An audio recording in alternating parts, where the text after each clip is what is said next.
আজ মুসলমানদেরকে জঙ্গিবাদের তকমা দেওয়া হচ্ছে। আজ মুসলমানদেরকে বলছে মুসলমানরা ভারতবর্ষে থাকতে পারবে না, মুসলমানদেরকে বাংলাদেশে পাঠিয়ে দাও, মুসলমানদেরকে পাকিস্তানে পাঠিয়ে দাও। কিসের কারণে? আজ আমাদের বদ আমলের কারণে। আজ আমরা আল্লাহকে ভুলে গিয়েছি, রসুলকে ভুলে গিয়েছি, যার কারণে আজ মুসলমানদের উপরে বিভিন্ন রকম ভাবে হামলা করা হচ্ছে, বিভিন্ন রকম ভাবে মুসলমানদেরকে ফাঁসানো হচ্ছে। আজ এই রমজান মাসের ভিতরে ঈদের দিনেও কয়েক জায়গাতে আপনারা সোশ্যাল মিডিয়া খুলে দেখবেন যে মন্দিরের ভিতরে হিন্দু ছেলেরাই মন্দিরের ঠাকুরকে ভেঙে মুসলমানদের নামে ফাঁসিয়ে দিয়েছে। পরে সিসি ক্যামেরায় দেখতে পাওয়া গিয়েছে যে ওটা কোনো মুসলমান করেনি, ওটা কোনো মুসলমান ছেলে করেনি, ওটা করেছে কোনো হিন্দু ঘরের সন্তান, কোনো হিন্দু ঘরের ছেলে। হচ্ছে আজ ভারতবর্ষের জমিনে আমরা ভারতবর্ষকে কি দেই নাই, তারপরেও আজ বলছে ভারতবর্ষে মুসলমানদের জায়গা নাই। কয়েকদিন আগে ওয়াকফ বিল নিয়ে প্রচুর গন্ডগোল, ঝগড়া মারপিট হলো। কিসের কারণ? আজ আমাদের বদ আমলের কারণ। দেখুন ভারতবর্ষকে কি দিয়েছি? তাজমহল দিয়েছি আমরা মুসলমান, হুমায়ুন কেল্লা দিয়েছি আমরা মুসলমান, লাল কেল্লা দিয়েছি আমরা মুসলমান, দিল্লির কুতুব মিনার দিয়েছি আমরা মুসলমান, দিল্লির জামে মসজিদ দিয়েছি আমরা মুসলমান, হায়দ্রাবাদের চার মিনার দিয়েছি আমরা মুসলমান, বম্বের জমিনে হাজি আলি দিয়েছি আমরা মুসলমান।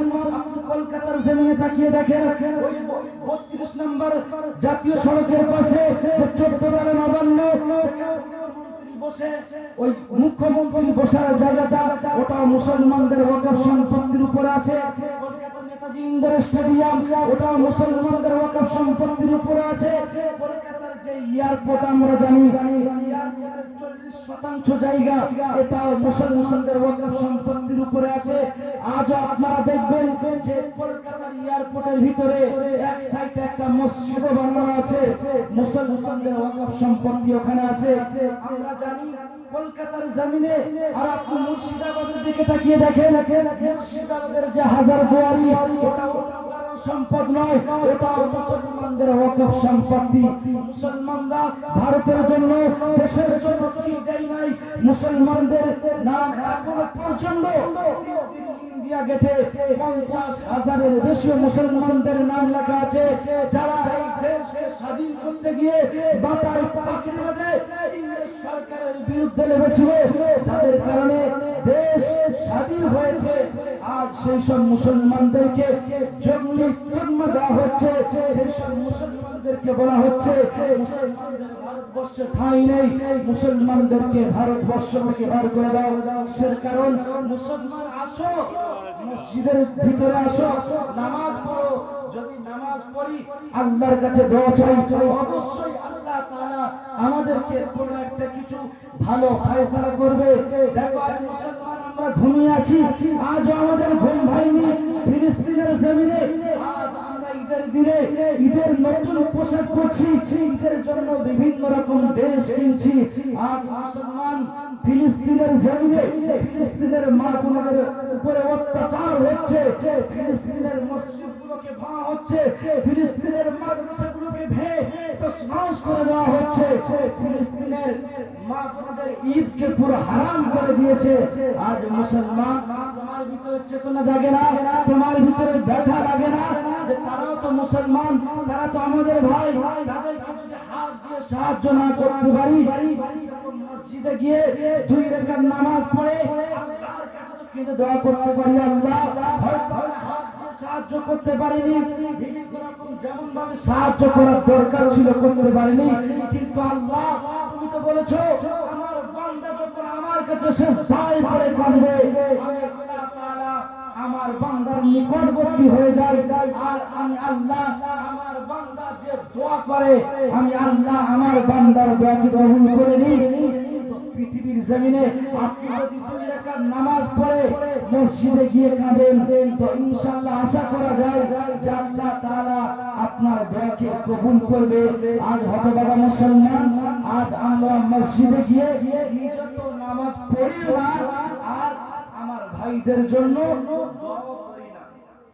আজ আমাদের নামাজ কেমন নামাজ জানেন? আল্লাহ তাআলা কোরআনুল কারীমের মধ্যে বলছেন ইন্নাস সালাতা তানহা আনিল ফাহশাই ওয়াল মুনকার, নিশ্চয়ই নামাজ খারাপ কাজ হতে বাঁচায়। আমরা এমন নামাজ পড়ি, নামাজ পড়ার পরেও আমরা চুরি করি, নামাজ পড়ার পরেও ডাকাতি করি, নামাজ পড়ার পরেও মানুষকে ধোঁকা দিই, নামাজ পড়ার পরেও মানুষের সঙ্গে বেঈমানি করি। তাহলে কিসের নামাজ বলো? কোরআন তো বলছে যে নামাজ পড়লে নিশ্চয়ই নামাজ খারাপ কাজ হতে বাঁচায়। তো আমাদের নামাজ কেমন নামাজ হয়, আমি একটা উদাহরণ একটা একদম সামান্য ছোট্ট একটা কাহিনী বলবো, বললে বুঝতে পারবেন যে আমাদের নামাজ কেমন নামাজ হয়। একজন ছেলে, মূর্খ ছেলে, কিছুই জানে না, বিয়ে করেছে একটি মাওলানা সাহেবের মেয়েকে। তো বৃহস্পতিবার দিন শ্বশুর বাড়ি এসছে, বৃহস্পতিবার দিন নামাজ আদায় করে, শুক্রবার দিন নামাজের যখন টাইম হয়েছে ও নামাজে যাবে না এমন চিন্তা ভাবনা। তো শাশুড়ি বলছে তুমি তো মাওলানা সাহেবের জামাই, তুমি যদি নামাজ না পড়তে যাও গ্রামের মানুষ তোমাকে খারাপ করবে। তো বলছে নামাজ কেমন জিনিস আমি তো জানি না, পড়বো কেমন করে। শাশুড়ি বলছে তোমার টেনশন করতে হবে না, আমি তোমাকে শিখিয়ে দেবো। বলছে আচ্ছা ঠিক আছে। বলছে তোমাকে নামাজ যেমন ভাবে শেখাবো তেমন ভাবে পড়বে, আর সাইডে তোমার এই বুড়ো দাদু দেবো, সে যা করবে তুমিও তাই করবে। বললো আচ্ছা ঠিক আছে। বলছে তুমি মসজিদে যাবে, গিয়ে দেখবে যে সবাই উযু করছে। বলছে আচ্ছা। বলছে ওদের দেখা দেখি ওযু করে নেবে। বলছে আচ্ছা ঠিক আছে। আর মসজিদে গিয়ে সবার প্রথমে একজন থাকে যার নাম হলো ইমাম। ওই ইমাম সাহেব যা করবে তুমিও তাই করবে। তো মসজিদে গিয়েছে, যাওয়ার পরে মানুষ যেমন ভাবে ওযু করছে ওইরকম ভাবে ওযু করেছে। ওযু করার পরে মসজিদের ভিতরে ঢুকেছে, সাইডে দাদু দাঁড়িয়ে আছে আর ও দাঁড়িয়েছে। এবার ইমাম সাহেব কি করেছে, আল্লাহু আকবার বলে নিয়ত করেছে। যেই নিয়ত করেছে ওর তো শাশুড়ির কথা মনে আছে। শাশুড়ি মা বলেছে ইমাম সাহেব যা করবে তুমিও তাই করবে। তা ও আল্লাহু আকবার বলে নিয়ত করেছে। এবারে ইমাম সাহেব সূরা ফাতিহা পড়তে চালু করেছে, আলহামদুলিল্লাহি রাব্বিল আলামিন। ও তো সূরা ফাতিহা মুখস্থ কি করবে, ও কোন রকম ভাবে আলহামদুলিল্লাহ এরকম বলে কাটিয়ে দিয়েছে। সাইডে যে দাদুরা ছিল, আমাদের মাদ্রাসায় কি হয় মসজিদে বাচ্চারা একে অপরে কি গুঁতো মারে না, শুধু বাচ্চারা নয় আমাদের বুড়োরাও মাদ্রাসায় কি করে একে অপরে ইয়ার কি করে। তো দাদু ওকে বলতে গিয়েছে যে এমন করতে নেই, আস্তে করে মেরেছে। ও শাশুড়ির কথা মনে পড়েছে, শাশুড়ি বলেছে দাদু যা করবে তুমিও তাই করবে। ও সাইডে যে ছিল তারা জোশে মেরে দিয়েছে।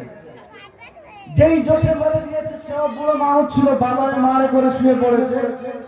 এরপরে ও সেজদাতে গিয়েছে, যাওয়ার পরে আমাদের বাচ্চারা যেমন কানে কানে বলে এরকম করিস নি, এখন বুড়ো দাদু ওকে বলেছে যে এমন করিস নি, করতে নেই। বুড়ো মানুষ বলতে গিয়ে একটু থুতু পড়ে গিয়েছে। ও জানে এই থুতু ফেলাটাও নামাজের নিয়ম। ও সাইডে যে বুড়ো ব্যক্তিটা শুয়েছিল তার কানে বেশি করে থুতু দিয়ে দিয়েছে। এরপরে নামাজ যখন শেষ হয়ে গিয়েছে, ইমাম সাহেব উঠে বলছে কোন বেয়াদব এমন করছিল, ও উঠে বলছে কোন বেয়াদব এমন করছিল। এবার দাদু আর সহ্য করে থাকতে পারেনি, দাদু উঠে জামায় গায়ে একটা চড় মেরে দিয়েছে।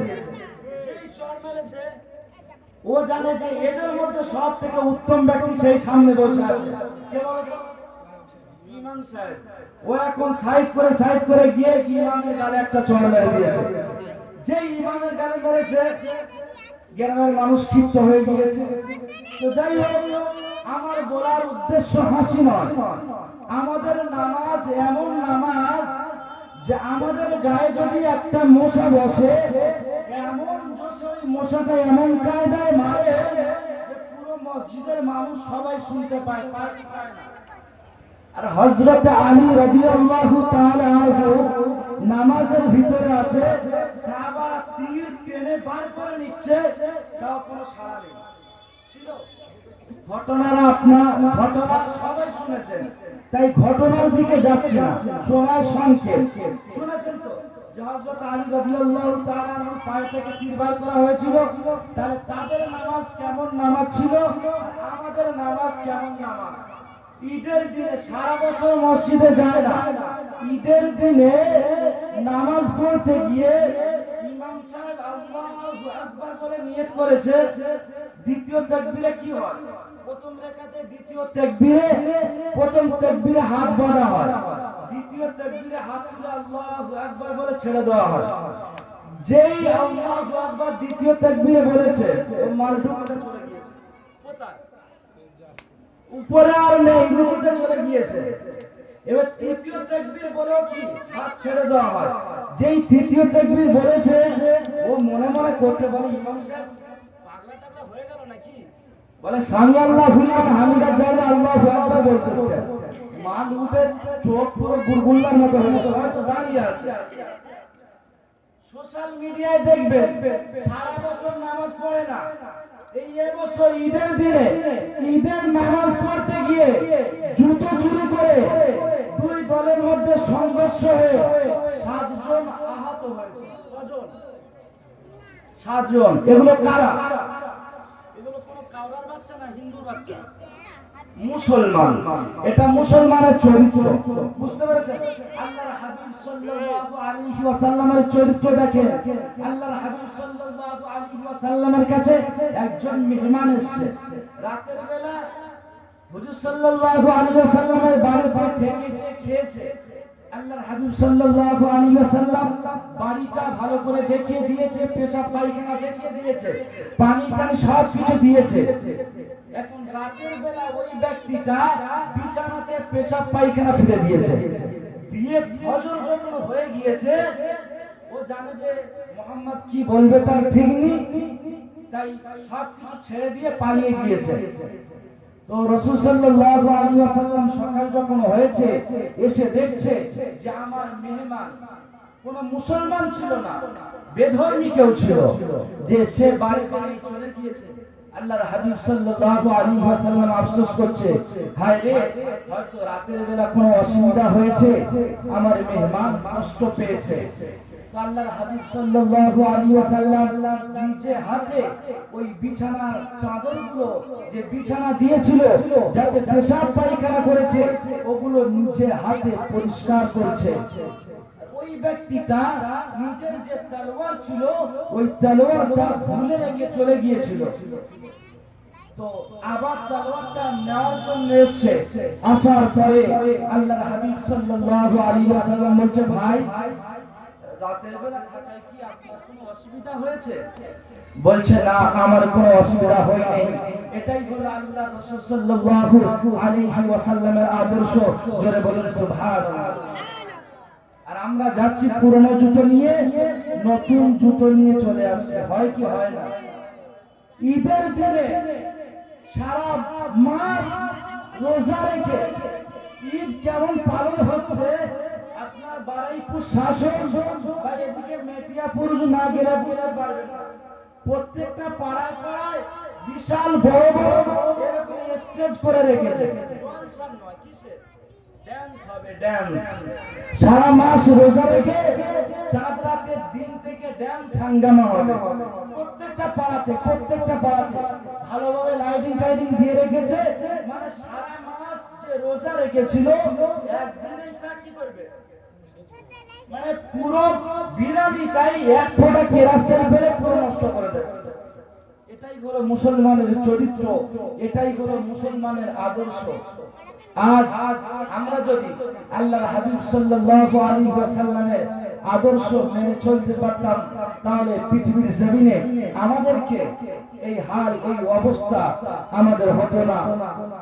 আমাদের ভিতরে আজ কারোর কাছে শান্তি নেই। শান্তি বলে যে জিনিস উঠে চলে গিয়েছে। স্বামী বিবির কাছে শান্তি পাচ্ছে না, বিবি স্বামীর কাছে শান্তি পাচ্ছে না, বাচ্চা বাপকে মানছে না, বাপ বাচ্চাকে মানছে না। হচ্ছে কি হচ্ছে না? কোরআন না মানার কারণে। আসুন আমরা কোরআনকে মেনে নিই, কোরআনকে হাতে তুলে নিই।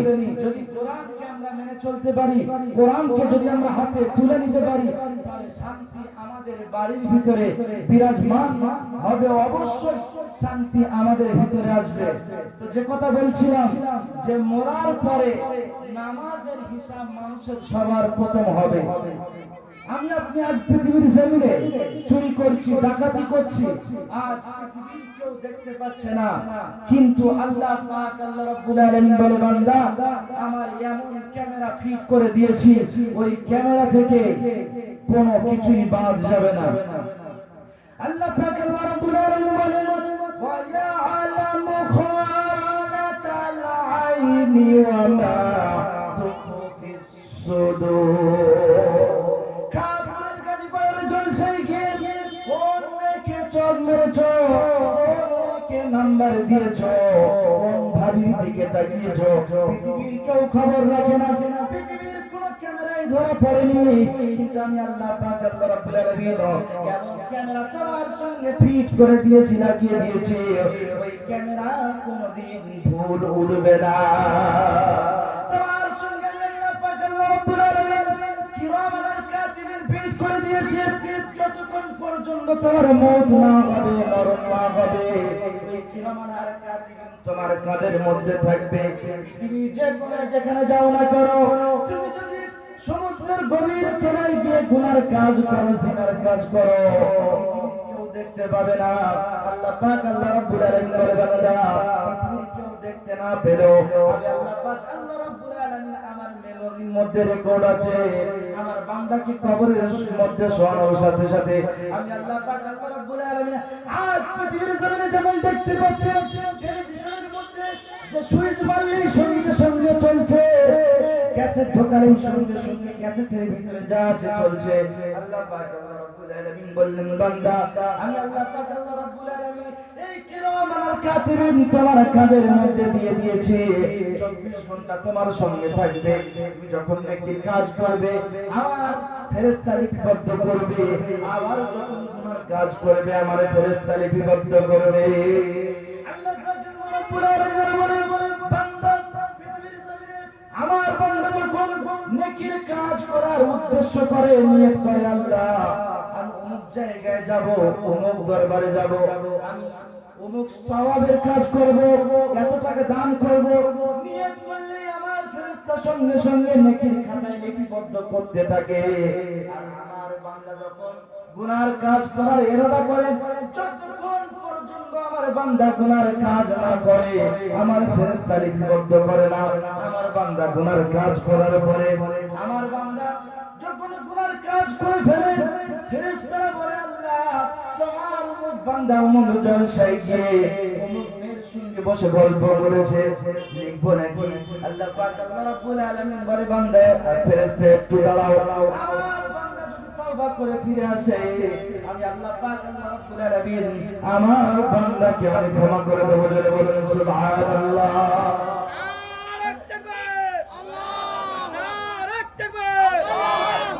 তো আল্লাহ পাক আল্লাহ রাব্বুল আলামিন বলে, বান্দা শুধু নেকি করার ইরাদা করবে, আমি আল্লাহ নামায়ে আমলে লিখে দেব। আর আমার বান্দা যখন গুনাহ করার ইরাদা করবে, যতক্ষণ পর্যন্ত গুনার কাজ না করবে আমি আল্লাহ ততক্ষণ পর্যন্ত গুনার খাতাতে আমার বান্দার গুনাহ লিপিবদ্ধ করা হয় না। তাহলে আল্লাহ পাক আল্লাহ রাব্বুল আলামিন আমাকে আপনাকে এতটা ভালোবাসেন, এতটা মহব্বত করেন। আল্লাহ পাক আল্লাহ রাব্বুল আলামিন বলেন, পৃথিবীর জমিনে যদি পাহাড় সমতুল্য গুনাহ করে আমি আল্লাহ আমার দরবারে চলে আসো, ক্ষমা চাও, আমি আল্লাহ পাক আল্লাহ রাব্বুল আলামিন আমার বান্দার গুনাহকে আমি maaf করে দেব। পৃথিবীর জমিনে যখন আযাদিন শয়তান আসবে, আল্লাহর কাছে বলল, আল্লাহ আমি আজাজিল এতদিন তোমার ইবাদত করেছি, উপাসনা করেছি, আরাধনা করেছি, তার জন্য কয়েকটা জিনিস চাই। আল্লাহ বলল, কি চাই বলো? সেই সময় আজাজিল বলল, আল্লাহ তোমার এই ভোলা বান্দাগুলো আমি নাফরমানির কাজে লাগাবো, জিনার কাজে লাগাবো, গুনার কাজে লাগাবো, এরপরে তোমার বান্দা বান্দিকে গোমরা করে আমি তোমার জাহান্নামগুলোকে ভর্তি করে দেব। আল্লাহ পাক আল্লাহ রাব্বুল আলামিন বললেন, আজাজিল যা তোকে অনুমতি দিয়ে দিলাম, পাওয়ার দিয়ে দিলাম, ক্ষমতা দিয়ে দিলাম, পৃথিবীর জমিনে আমার বান্দাকে গুনার সাগরে তলিয়ে যাবে। আমার বান্দা গুনার অতল সাগরে যদি তলিয়ে যায়, আর মৃত্যুর আগে যদি আমার বান্দা একবার কালেমা লা ইলাহা ইল্লাল্লাহু মুহাম্মাদুর রাসূলুল্লাহ একবার যদি পড়ে আর আমার কাছে ক্ষমা চাই, আমি আল্লাহ আমার বান্দার ঝুনু গুনাহগুলো যে 99 বছরের কাফের বা 99 বছরের ঝুনু কাফের গুনাহ আমি আল্লাহ পাক আল্লাহ রাব্বুল আলামিন মুহূর্তের ভিতরে আমি আল্লাহ আমার কাছে maaf চাওয়ার কারণে আমি maaf করে দেব। জোরে বলুন সুবহানাল্লাহ।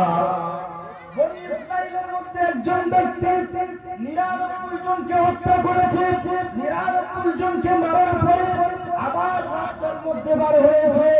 কেমন করে আমার ক্ষমা হবে, কেমন করে আমার মাফ হবে, কেমন করে আমি জান্নাতে যাব? এবার চতুর্দিকে খোঁজ নিতে লাগলো, কেমন করে আমার ক্ষমা এবং মাফ হবে। একজন পাদ্রীর কাছে গেল, একজন আলিমের কাছে গেল, কে বলল ভাই কেমন করে আমি মাফ পাবো? আমি 99 জনকে হত্যা করেছি, 99 জনকে কতল করেছি। মিশকাত শরীফের ভিতরে পাওয়া যায়। ওই ব্যক্তিটা যখন আলিমটার কাছে গেল, যাওয়ার পরে যখন বলল 99 জনকে হত্যা করেছি, বলল 99 জনকে হত্যা করার পরে তুমি কেমন করে আশা করো আল্লাহর দয়ার জান্নাতের ভিতরে যাবে? কোনদিন তোমার জন্য আল্লাহর জান্নাতে যাওয়া সম্ভব হবে না। ওই ব্যক্তিটা সঙ্গে সঙ্গে নিজের ট্যাঙ্ক দিয়ে তলোয়ারটা বার করে ওই 99 জন হত্যা করার পরে সঙ্গে সঙ্গে সামনে যে পাদ্রী বসেছিল ওই পাদ্রীকে হত্যা করলো। 100 জন হত্যা হয়ে গেল। এরপরে আবার এগিয়ে যাচ্ছে, এগিয়ে গিয়ে আবার সামনে কিছু মানুষদেরকে জিজ্ঞাসা করলো, ভাই কোথায় গেলে আমার গুনাহ মাফ হবে বলো? আমি 100 জনকে হত্যা করেছি। বলল যাও গ্রামে একজন আলেম আছে, ওই আলেমের কাছে গেলে ওই আলেম তোমার বলে দেবে। সেই আলেমের কাছে যাবে, প্রস্তুত হয়েছে, রেডি হয়েছে। হঠাৎ মালাকুল মাউত পৌঁছে গিয়েছে। মালাকুল মাউত এসে সবে চলতে চালু করেছে। মালাকুল মাউত জান কবজ করা হয়ে গেল। যখন আল্লাহ তাআলা পৃথিবীর জমিনে কোন বান্দার যখন জান কবজ করে, বান্দা যখন সৎ হয়, ভালো হয়, ফেরেশতারা ভালো ফেরেশতারা আছে, আর কিছু ফেরেশতাদের দায়িত্ব দেওয়া আছে। যখন কোন খারাপ বান্দা বান্দির জান কবজ করা হয়, তারা আছে। দুই দলের ফেরেশতা পৌঁছে গেল। যারা ভালো ফেরেশতা তারা বলছে আমরা নিয়ে যাব, যারা খারাপের ফেরেশতা তারা বলছে আমরা নিয়ে যাব। দুই দলে সংঘর্ষ বেঁধে গেল। দুই দল আল্লাহর কাছে পৌঁছে গিয়ে বলে, আল্লাহ পৃথিবীর জমিনে এই ব্যক্তিটা গুনাহ করেছে, জিনা করেছে, মানুষকে হত্যা করেছে, সবই আমরা জানি, কিন্তু ওই ব্যক্তিটা 100 জন হত্যা করার পরে ওর চেতনা ভেঙে গিয়েছে, ভুল ভেঙে গিয়েছে, এরপরে নিজের গুনাহ মাফের জন্য বার হয়েছে, তাই আমরা ওর রূহটা আনতে চাই। ওরা বলছে না, এখন পর্যন্ত ভালো রাস্তাতে আসতে পারিনি, ওর রূহ আমরা আনবো। আল্লাহ পাক আল্লাহ রাব্বুল আলামিন বলে, যাও আমার বান্দা যে জায়গা থেকে বার হয়েছে যত দূর পর্যন্ত পৌঁছাবে ওই জায়গাটা দুটো ভাগে বিভক্ত করো। মাঝখান থেকে বিভক্ত করার পরে আমার বান্দা কত দূর পর্যন্ত পৌঁছেছে দেখবে। আমার বান্দা যদি ভালোর দিকটা বেশি যায় তাহলে আমার বান্দাকে ভালোর ফেরেশতারা আনবে, আর যদি আমার বান্দা সামান্য গুনার কাজ অতিক্রম করে, গুনার রাস্তা অতিক্রম করে আসে, তাহলে যে ফেরেশতারা অসৎ মানুষের দায়িত্বে আছে তারা আসবে, তারা জান নিয়ে আসবে। আল্লাহ তাআলা ফেরেশতাদেরকে পাঠানোর পরে আল্লাহ তাআলা জমিনকে হুকুম করে দিলেন, জমিন তাড়াতাড়ি তুমি সৎ হয়ে যাও, আমার বান্দাকে জান্নাতে যাওয়ার ব্যবস্থা করে দাও। ফেরেশতা আসার পরে যখন জমিন নামলো, মাপার পরে দেখা গেল যে ওই জমিনটা মানুষটা ভালো রাস্তার দিকে বেশি চলে গিয়েছে। আল্লাহ পাক আল্লাহ রাব্বুল আলামিন বলে, বান্দা আমার বান্দা যদি গুনার সাগরে তলিয়ে যায়, তলিয়ে যাওয়ার পরে আমার বান্দা যদি আমার কাছে ফিরে আসে, আমি আল্লাহ পাক আল্লাহ রাব্বুল আলামিন আমার বান্দার গুনাহকে মুহূর্তের ভিতরে maaf করে দিয়ে জোরে বলেন সুবহানাল্লাহ। নারে তাকবীর, নারে তাকবীর। আল কোরআনের আলো, আল হাদিসের আলো, নারে তাকবীর। তো আল্লাহ পাক আল্লাহ রাব্বুল আলামিন বলে, বান্দা পৃথিবীর জমিনে যেমন গুনাহ হোক না কেন, আমি আল্লাহ আমার কাছে আসবে, আমি maaf করব। কিন্তু এখানে দুটো জিনিস আছে, একটা হলো হুকুকুল্লাহ আর একটা হলো হুকুকুল ইবাদ। পৃথিবীর জমিনে আপনি নামাজ পড়েননি, রোজা করেননি, আল্লাহ চাইলে maaf করে দিতে পারে। কিন্তু হুকুকুল ইবাদ, আপনি যদি বান্দার হক নষ্ট করে থাকেন, কোনদিন আল্লাহ তাআলা আপনাকে maaf করবেন না। আপনি যদি নেকির পাহাড় নিয়ে কবরে ওঠেন, আপনার সাইটের বাড়ির মানুষ গিয়ে যদি বলে আল্লাহ পৃথিবীর জমিনে আমার হক নষ্ট করেছে, তখন আল্লাহ বলবে দাও তোমার ওই নেকি থেকে আমার বান্দা বান্দির হকটাকে আদায় করো। মানুষ নেকির পাহাড় নিয়ে উঠবে, কিন্তু বান্দাকে দিতে দিতে তার সমস্ত নেকি শেষ হয়ে যাবে। তাই পৃথিবীর জমিনে মানুষের সঙ্গে ভালো ব্যবহার করুন। আজ পৃথিবীর জমিনে বেশিরভাগ মানুষ দেখা যায় মানুষের সঙ্গে খারাপ আচরণ।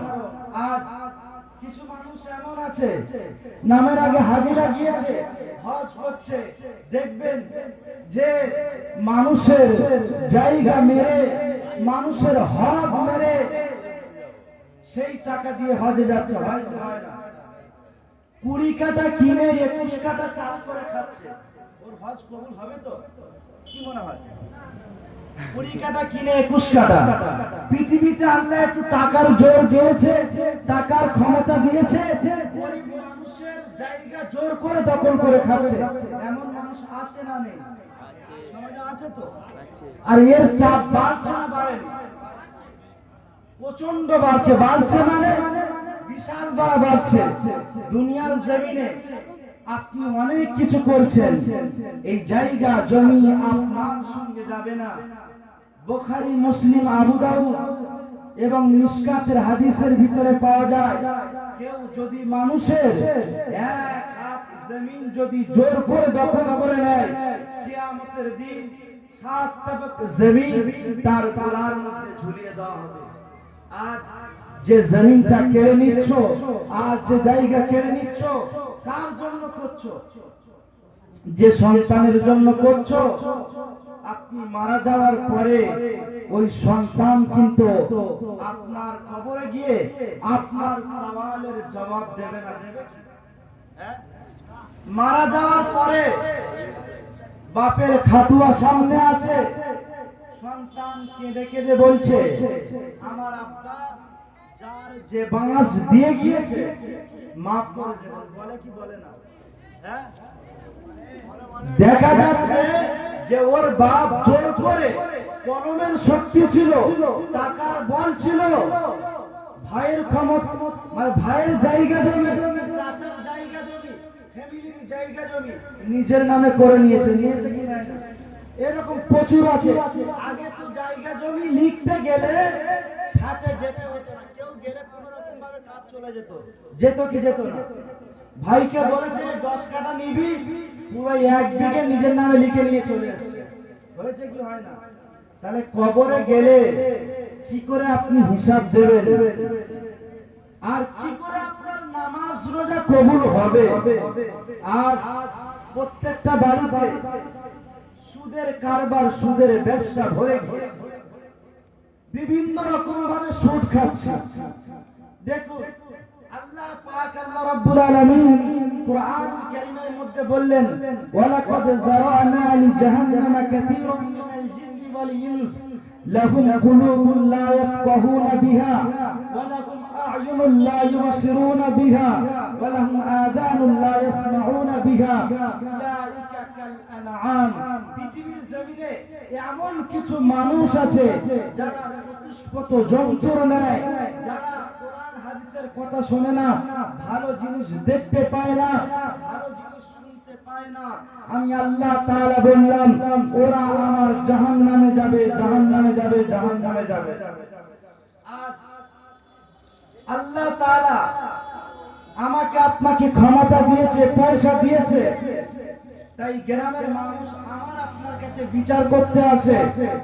আমি আপনি টাকার জোরে, পয়সার জোরে আমার যে কাছের লোক রিলেটিভ বিচারটা তার হয়ে করে দিই, যে গরিব মানুষ বিচার সে পায় না। ঠিক কি না? ঠিক তো নাকি? বর্তমান সময় বিশেষ করে গ্রামের যারা মোড়ল, মেম্বার, প্রধান, আল্লাহর কি এরা যদি মরে যায় কবরে গেলেই সঙ্গে সঙ্গে এদের চালু হবে। এত ভোটের আগে এরা যে কায়দায় মানুষের কাছে যায়, এরা যেন ফেরেশতা, এদের মতো ফেরেশতা আর পৃথিবীতে নেই। সবার সঙ্গে সালাম, সবার সঙ্গে মুসাফা। যে দেখবে যার সঙ্গে ওর কোনোদিন কথা হয় না, ও যদি রাস্তার ওই দিক থেকে চলে তো যদি তাকে দেখতে পাবে ও রাস্তার এই দিকে চলে আসবে, কিন্তু ভোটের সময় আরো জোর করে তার সামনে যাবে, গেল আসসালামু আলাইকুম, ভালো আছো, হয় কি হয় না? হ্যাঁ, কিসের কারণে? কিসের কারণে বলেন? ভোট নিতে হবে। আর সেই সময় আবার ঘন ঘন মসজিদে যাবে। আর যদি গ্রামে কোনো মারপিট হয় সেই সময় কিন্তু বিচার হয় না, ভোটের আগে বিচার হয় না। কারণ যদি বিচার এক পক্ষের চলে যায় অপর পক্ষের ভোট কি পাবে না, কোন রকম ভাবে গোঁজামিল দিয়ে রেখে দেবে। আর এখন বিশাল ব্যস্ত আছি, পরে হবে, এই হবে, অমুক হবে, অন্য কারোতে সেরে নেয়, হয় কি হয় না? হ্যাঁ, হয়তো। আর যদিও এবার যখন মেম্বার বা প্রধান হয়ে গেল, হয়ে যাওয়ার পরে আর কারো চেনে না। কারণ ভোটের আগে তো মুড়ি আর ঘুগনি আর নাড়ি আর বট খাইয়েছে, খাইয়েছে তো। ভোটের পরে আর চেনে না। যে গরিব মানুষের সাইডে গিয়ে দাঁড়িয়েছিল রমজান মাসে, যে ভাই তোমার খাওয়া হচ্ছে না, 500 ছোলা 500 খেজুর তুমি রেখে দাও, দাঁড়ায় কি দাঁড়ায় সাইডে, কিন্তু ভোটের পরে আর চেনে না। যার তিনতলা ঘর আমফান আর ইয়াসে তার নামে ঘর ঢোকে, তার নামে টাকা ঢোকে। আর যে গরিব মানুষ যার খোলার টালি উড়ে গেছে, কিচ্ছু নেই, তার নামে টাকা ঢোকে না। যত টাকা আপনি যদি গিয়ে ফিরে সব দিয়ে আসতে পারেন, আপনার হয়তো 10,000-এ 500 দেবে বা 20,000-এ 500 দেবে, তবে আপনার জব কার্ডের নামে টাকা ঢুকবে। আর তা নাহলে আপনার জব কার্ড বন্ধ হয়ে যাবে। যে মেম্বার, যে প্রধান, তার বাড়ির ফ্যামিলির যতগুলো রিলেটিভ আছে, সে কোটিপতি হলেও সে সবচেয়ে বড় ভিখারি, তার নামে ঘর ঢোকে, ঢোকে কি ঢোকে না? হ্যাঁ, তাহলে এগুলো জুলুম কি জুলুম নয়? আর আজকাল মসজিদ মাদ্রাসাগুলো এমন হয়ে গিয়েছে যে হারামখোরের বাচ্চাগুলো বললে কিয়ামতের দিন বুঝতে পারবে মসজিদটাকে, মাদ্রাসাগুলোকে, খানকাগুলোকে আজ পার্টি অফিস বানিয়ে দিয়েছে। সে তৃণমূল হোক, সিপিএম হোক, আইএসএফ হোক আর বিজেপি হোক, ভোটে ক্ষমতায় এসছে পার্টি অফিস বানিয়ে দিয়েছে। যেখানে মস্তানি দেখাচ্ছ দেখাও, মসজিদ হলো আল্লাহর ঘর, ওখানে তোমার ক্ষমতা দেখানোর জায়গা নয়। ওখানে যদি ক্ষমতা দেখাও, ক্ষমতাটা সাধারণ জনগণের উপরে দেখাচ্ছ না, মস্তানিটা জনগণকে মস্তানি দিচ্ছ না, ওই মস্তানিটা দেওয়া হচ্ছে আমার আল্লাহর সঙ্গে মস্তানি দেওয়া হচ্ছে। কারণ মসজিদ হলো আল্লাহর ঘর, মসজিদ চালাবে তারা, মসজিদের মুসাল্লি হবে যারা। আর মুখে পানি না না মসজিদ আছে, কাবরা পাড়াতে এসে মসজিদের সভাপতি হয় কি হয় না? বাড়ি ডায়মন্ড হারবার, খাপুরে এসে মসজিদের সেক্রেটারি। কিসের? তোমার লজ্জা লাগে না? তুমি কিসের মুসলমান? তোমাকে তো গলায় দড়ি দিয়ে মরে যাওয়া দরকার। যে বাঁশ দিয়ে তোমাকে কবরে শোয়ানো হবে, ওই বাঁশ দিয়ে ফেরেশতা সবার ফটন চালু করবে। কারণ গাদ্দারি কোথায় করছো ভালো করে একটু বুঝে সুঝে গাদ্দারি করবে। সাধারণ মানুষের উপরে যা করছে তো করছে, নির্যাতন করছে তো করছে। আর আজকাল প্রধান এবং মেম্বার হলে এদের চরিত্র আর ঠিক থাকে না। কোন গরিব মহিলা মেয়ে ছেলে যদি বিচার নিয়ে যায়, সোশ্যাল মিডিয়ায় আপনারা বিভিন্ন রকম ভাবে দেখতে পাচ্ছেন, অমুক এসি, অমুক ডিএসপি, অমুক এমএলএ, অমুক মন্ত্রীর কাছে কোন মহিলা বিচারের জন্য গিয়েছে, তার সঙ্গে জিনার কাছে লিপ্ত হয়েছে। হচ্ছে কি হচ্ছে না? এর হিসাব কিন্তু আল্লাহর কাছে দিতে হবে। পৃথিবীর জমিনে তোমার টাকার ক্ষমতা, পয়সার ক্ষমতা, টাকার বল, পার্টির বল, সব কিছু তুমি দেখাচ্ছ, কিন্তু কবরের ভিতরে গেলে কোনো বল চলবে?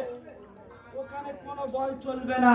পৃথিবীর জমিনে আজ আমি আপনি যে মেম্বার, যে প্রধান, যে এমএলএ, যে মন্ত্রী, যে ডাকাতের হয়ে আমি আপনি লড়ছি, যার কথা শুনে আমি আপনি পিস্তল নিয়ে ছুটছি, যার কথা শুনে নিজে হাতে বোম দিয়ে ছুটছি, সে কিন্তু আপনি মরে গেলে আপনার কবরে হিসাব দেবে না। দেবে? আপনি মারা যাওয়ার পরে হয়তো 1 মাস 2 মাস 3 মাস আপনার বিবি বাচ্চাকে দেখবে, তারপর আর তার ধারে বাড়ে যাবে না। আপনি কোথায় যাচ্ছেন, কোথায় চলছেন? একটু বিবেক দিয়ে মুসলমান ভাবুন। আজ মুসলমানদেরকে মুড়ি ছড়াচ্ছে, মুসলমান মনে করছে আমি বিশাল কিছু পাচ্ছি, না, কিছু দেওয়া হয় না। আজ কজন মুসলমানকে চাকরি দিয়েছে বলেন? কজন মুসলমান চাকরি পেয়েছে? দেওয়া হচ্ছে। আজ আমরা ভাবছি যে আমাদের ইমাম ভাতা দিচ্ছে, ইমাম ভাতা বাবু সরকারের টাকা নয়। একটু আগে বলছিলাম যে ওয়াকফ সম্পত্তি, ওয়াকফ সম্পত্তি শুনেছেন তো? একটু আগে বলছিলাম যে কলকাতাতে আমাদের ওয়াকফ সম্পত্তি কি আছে, কলকাতার জমিনে যতগুলো ওয়াকফ সম্পত্তি আছে, মাসে কোটি কোটি টাকা ইনকাম হয়। যদি 1 টাকা মসজিদের ইমামের বেতন দেওয়া হয়, যদি 1 লাখ টাকা করে মাসে দেয়, তাও ফুরাবে না। দিচ্ছে কাদের মাল? মুসলমানদের মাল মুসলমানদের দিচ্ছে, মনে করছে বিশাল কিছু দিচ্ছে।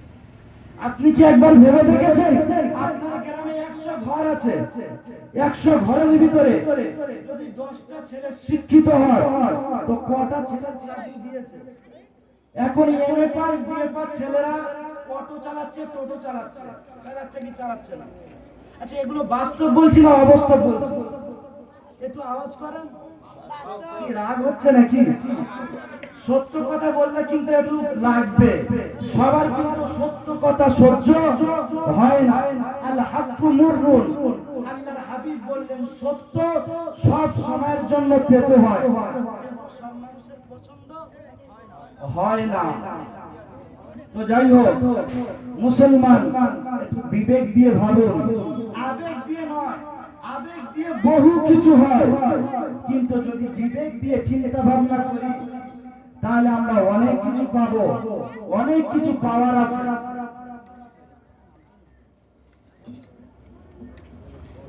যদি আমরা বিবেক দিয়ে ভাবি, তাহলে পৃথিবীর জমিনে আমরা ইনশাআল্লাহ সফল হতে পারবো। আর যদি বিবেক দিয়ে না ভাবি, তাহলে কিন্তু আমরা বিফলেই চলে যাব। আজ আমি আপনি আজ বলছে যে আমার আপনার ছেলে আমার আপনার নাফরমানি করছে, আমাকে আপনাকে মানছে না, কারণ কি? ছেলেকে ডাক্তার মাস্টার ইঞ্জিনিয়ার বানাচ্ছে, কিন্তু আমি মানা করব না। ডাক্তার মাস্টার ইঞ্জিনিয়ার সব বানাবেন, কিন্তু কোরআন হাদিসের শিক্ষা দেবেন। তবে আপনি এই কবরস্থানে শোয়ার পরে আপনার মাথার ধারে এসে আপনার সন্তান দাঁড়াবে, দাঁড়াবে না। তারা আপনাকে ভাত দেবে না, আপনাকে পিতা বলে মানবে না, আপনাকে মাতা বলে মানবে না। তাই সন্তানকে শিক্ষা দেন, কোরআন হাদিসের জ্ঞান যেন তার ভিতরে থাকে। যদি কোরআন এবং হাদিসের জ্ঞান যদি তার ভিতরে দিতে পারি, তাহলে অবশ্যই তারা আমাদেরকে মানতে বাধ্য হবে। তো যে কথা বলছিলাম যে আল্লাহ তাআলা বললেন যে পৃথিবীর জমিনে কোরআনের কথা শোনার পরে তাদের কানের ভিতরে যায় না, তারা ভালো কথা বুঝতে পারে না, এমন বান্দা বান্দীকে আমি আল্লাহ আমার দয়ার জান্নাতে দেব না। তাহলে আজ আমরা শুধু একজনের নয়, দুজনের নয়, বহু আলেমের কাছে প্রত্যেক সপ্তাহে প্রত্যেক দিন কোরআন হাদিস শুনছি, তারপরেও আমাদের ভিতরে কোনো পরিবর্তন নেই। দেখুন, আমাদের গ্রামে যে কুকুরগুলো থাকে, ওই কুকুরগুলো দাঁড়িয়ে পেশাব করে না, বসে? দাঁড়িয়ে পেশাব করে। আর আমাদের জওয়ান মধ্যগুলো এখন আর দাঁড়িয়ে করে না, এই বসে করে না, ওরাও দাঁড়িয়ে। কারণ এমন প্যান আর এমন স্যুট পরেছে বসলেই ফেটে যাবে, ঠিক কিনা বলেন? তাহলে কুকুর আর আমার মধ্যে পার্থক্য রয়েছে? কোনো পার্থক্য রইল না। আচ্ছা, কুকুর মসজিদে যায়? যায় না। কুকুর হজ করে? কুকুর নামাজ পড়ে? তাহলে আমাদেরও 100-র মধ্যে 90% মানুষ এগুলো করে না। তাহলে ওর সঙ্গে মিল আছে না নাই? তাহলে যদি ওর সঙ্গে মিল থাকে, আল্লাহ তাআলা বললেন যে আমি আল্লাহ তাআলা এমন চতুষ্প জন্তু নাই, চার পায়ে জন্তু, যাদের উপরে হজ ফরজ নেই, যার উপরে নামাজ ফরজ নেই, যার উপরে রোজা ফরজ নেই, তারপরেও তারা ইবাদত করে, তাদেরকে জান্নাতে দেব, জাহান্নামে দেব। ওই রকম এদেরকেও আমি জাহান্নামে দেব। নারে তাকবীর, নারে তাকবীর। মাওলানা দিলওয়ার সাহেব বলেন জিন্দাবাদ, মাওলানা দিলওয়ার সাহেব বলেন জিন্দাবাদ। নারে তাকবীর। আমার খুবই প্রিয় সাথী, একসঙ্গে আমরা পড়াশোনা করেছি, খুবই কাছের মানুষ। আল্লাহ তাআলা ভারতবর্ষের, শুধু পশ্চিম বাংলার নয়, ভারতবর্ষের বিভিন্ন জায়গাতে এখন জলসা করে বেড়াচ্ছে।